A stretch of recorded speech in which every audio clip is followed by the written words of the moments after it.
I know that you are very well versed in what it's like to have a matchup, and people are going to go at each other for the sake of the sport and entertainment. But when it comes to attacks, particularly, I mean, there was that quote from J.D. Vance, who is his running mate, talking about childless cat ladies. I mean, these are not things that are in line with enveloping perhaps women into the fold, which is something you have always stood for, you say, in your sport. Why shouldn't that be the same in politics? Hey, welcome back. It's your man Wise, and we're back like we never left. Hey, let's get into it. The media has been working overtime, gaslighting the American people on Kamala's record since she was selected, y'all heard me, selected as the Democratic presidential nominee after the coup to replace Joe Biden. For the last week or so, the media has been hyping Kamala as the greatest thing since sliced bread after spending the last 3.5 years kind of silent because, well, she really hasn't done anything. The Biden administration kind of kept her in the background. She was literally given one job, and that was to secure the border, and she catastrophically failed at doing so. But the leftist media is now claiming that she was never in charge of the border. They've been very busy working to reimagine her and her stint as VP. It's amazing how they changed their tune at the drop of a dime, and they've all pivoted at the same time. It's crazy to me.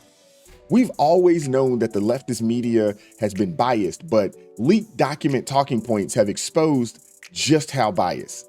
The Democratic lawmakers and their friends in the media have reportedly received talking points regarding Kamala's stint as the border czar, something that the media is now claiming never happened. But hold up, we got receipts. I've asked her, the VP today, because she's the most qualified person to do it, to lead our efforts with Mexico and the Northern Triangle and the countries that help.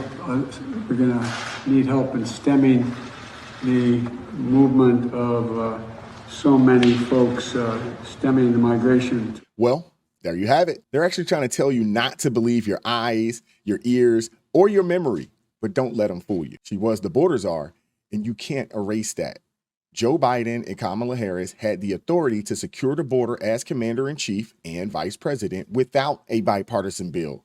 And they openly bragged about reversing Trump's border policies. They can try to rewrite history all they want, but it's still there for all of us to see. When they're desperate, the media will lie and deceive the people. They have nothing for her to run on, no policies to promote. She's been a failure.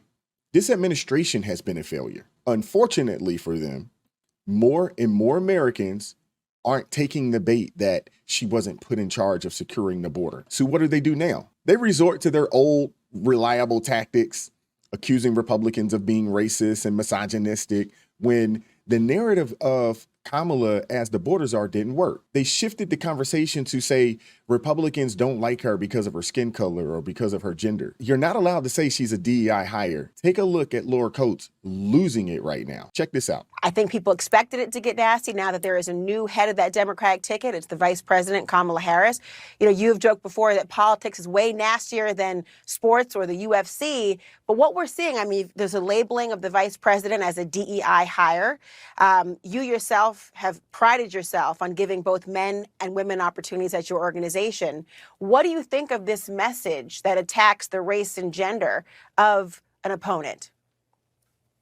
Yeah, I don't judge people by their politics and you know, who they vote for or any of that stuff. And listen, I don't know Kamala. She seems like she's a nice person. You know, I have nothing against her whatsoever. And like I said, I'm not political. But do I think that she is fit for the job? I do not, personally. But it's not necessarily about the policy. It's the approach to attacking one. I mean, I know that you are very well versed in what it's like to have a matchup, and people are going to go at each other for the sake of the sport and entertainment. But when it comes to attacks, particularly, I mean, there was that quote from J.D. Vance, who is his running mate, talking about childless cat ladies. I mean, these are not things that are in line with enveloping perhaps women into the fold, which is something you have always stood for, you say, in your sport. Why shouldn't that be the same in politics? Yeah, well, listen, politics are the most disgusting, nasty. It's atrocious what is said And the things that are being said on one side are being said on the other side too, about Trump and about his choice for vice president. It goes both ways. This isn't like, oh my God, look what's being said about Kamala. It goes both ways. They're both saying it. And like you said, it's already heated up and gotten nasty. And like you said earlier, it's only going to get nastier. That's politics. It is what it is. And it definitely goes both ways. I don't know that it's going both ways to have the childless cat lady comment or a DEI hire. Who's calling you think that Vice President Kamala Harris is calling JD Vance a DEI hire, Dana? Come on. But either way, she's going to say other nasty stuff about both of them. It goes both ways.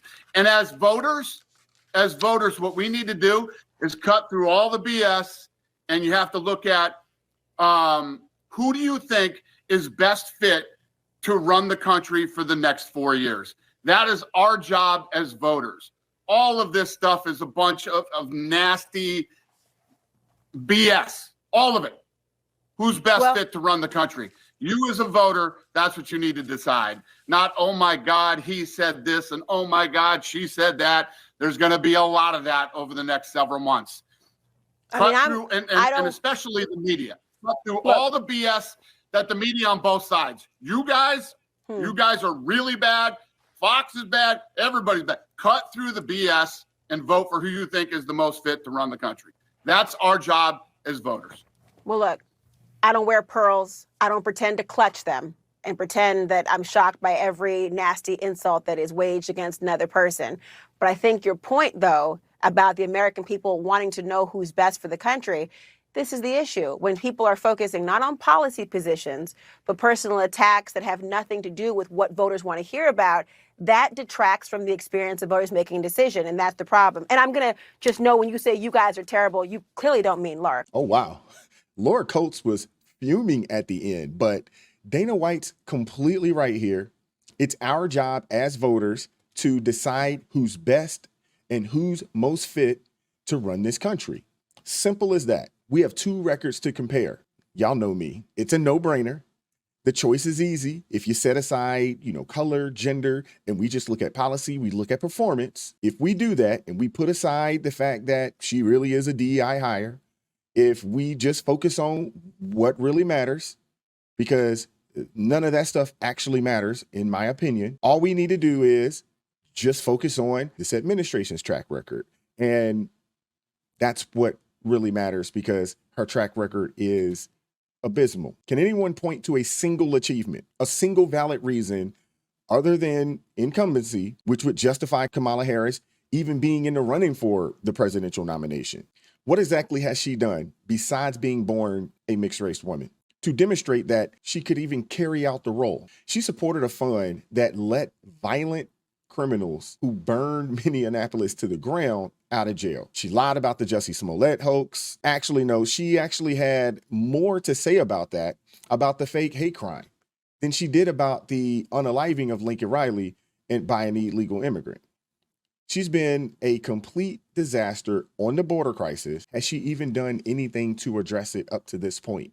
Let me know if you guys find anything. One single thing that she has done to secure the border, because trust me, I've looked and I've found nothing. These are serious issues that impact everyday Americans. And the media's refusal to hold her accountable is not just dishonest, but it's dangerous. We should be evaluating Kamala Harris on her actions and policies, which have consistently failed the American people. The media's attempt to deflect from this by playing the race card, by playing the gender card, is just smokescreen to protect a failing politician and a failing administration, if you ask me. And just look at now how they've gone after JD Vance over his comments about childless cat ladies. It's ridiculous. Democrats are more outraged over JD calling some women cat ladies than they are over the fact that Democrats wrote Hamas is coming on our monuments in DC. They're freaking out, zeroing in on that one comment when Kamala supports the sterilization and mutilation of perfectly healthy minor kids. And Laura Coates suggesting that attacks from the left don't happen. Cut it out. The left has been attacking the right for a very long time. And look at where it has led, to an assassination attempt of a former president. I mean, look, I will say calling her a DEI hire, while it may be true, is also probably a distraction from the real issues. We've got to focus on the issues that matter. And speaking of that, Elon Musk recently reposted a hilarious ad that hits the nail on the head with Kamala's terrible track record. This tweet has well over 100 million views, and it's clear that more and more people are waking up and standing up to the left's lies. It's good to see influential voices like Elon calling out the nonsense and making sure the truth gets out there. I, Kamala Harris, and your Democrat candidate for president, because Joe Biden finally exposed his senility at the debate. Thanks, Joe. I was selected because I am the ultimate diversity hire. I'm both a woman and a person of color. So if you criticize anything I say, you're both sexist and racist. I may not know the first thing about running the country, but remember, that's a good thing if you're a deep state puppet. I had 4 years under the tutelage of the ultimate deep state puppet, a wonderful mentor, Joe Biden. Joe taught me rule number 1, carefully hide your total incompetence. I take insignificant things and I discuss them as if they're significant. And I believe that exploring the significance of the insignificant is in itself significant. Talking about the significance of the passage of time, right? The significance of the passage of time. So when you think about it, there is great significance to the passage of time, and there is such great significance to the passage of time. Another trick is trying to sound black. I pretend to celebrate Kwanzaa, and in my speeches, I always do my best Barack Obama impression. So hear me when I say, I know Donald Trump's type. And okay, look, maybe my work addressing the root causes of the border crisis were catastrophic, but my knowledge of international politics is truly shocking. The United States shares a very important relationship, which is an alliance with the Republic of North Korea. It is an alliance that is strong and enduring. And just remember, when voting this November, it is important to see what can be unburdened by what has been. And by what has been, I mean Joe Biden. You think the country went to over the past 4 years? You ain't seen nothing yet. Holy smokes. That was awesome. Truth in advertising. What a rare sight to behold. I know this is just a parody, but where's the lie? The left's out here telling you to pick your leaders based on race and gender. But we, the American people, are so much smarter than that. We need to look at merit and competence. The media's lies and hypocrisy are blatant, and they're counting on you not to notice. But don't let them distract you with identity politics. But what do you guys think about the media's effort to rewrite history? It sort of worked with Trump in 2015 and 16. They all loved him until he ran for office, and then, for whatever reason, they unleashed the propaganda which brainwashed a lot of people into thinking Trump's the devil. The leftist media, unfortunately, still has a powerful influence, and if we're not careful, they can shape the narrative in a way that distorts reality. That's why it's so important to out these lies. But let me know what you guys think. Like, share, subscribe to the channel, drop me a comment down below. I appreciate all the love and support. Consider joining the ARP family. It supports me, it supports our team. It gives us the ability to do what we do on a day-to-day basis. I appreciate each person that has joined the ARP family thus far. God bless each and every one of you guys. Keep God first in your life, stay prayed up, and I'm gonna catch up with you all next time. Peace.